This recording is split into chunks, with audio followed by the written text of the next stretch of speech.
শংকৰদেৱ সংঘৰ দৰে এক সুশৃংখল সংগঠনে অসমৰ জাতীয় জীৱনত গুৰুজনাৰ আদৰ্শলৈ আগবাঢ়ি যোৱা এক নতুন মাত্ৰা দিবৰ কাৰণে সক্ষম হৈছে।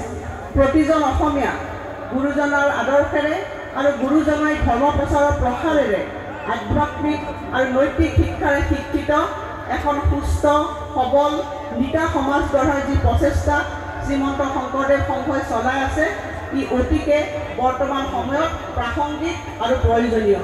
এই অধিৱেশনখনি যোৰহাট জিলাত অনুষ্ঠিত হোৱাত মই এগৰাকী জনপ্ৰতিনিধি হিচাপে গৌৰৱ অনুভৱ কৰিছোঁ। মোক এই অনুষ্ঠানভাগী ইয়াত পতাৰ বাবে এখন আদৰণি কমিটি গঠন কৰা হৈছিল আৰু এই আদৰণি কমিটিত মোকো কিছু দায়িত্ব দিছিল আৰু সেই দায়িত্ব মই গ্ৰহণ কৰি পেলাই এই আদৰণি কমিটিখনে যোৱা সময়ছোৱা আমি অতি আন্তৰিকতাৰে এই কামখিনি আমি শিৰত লৈ আমি যিমান পাৰোঁ কৰিবৰ কাৰণে চেষ্টা কৰিছিলোঁ। কিমান সফল হৈছোঁ আমি নাজানো, কিন্তু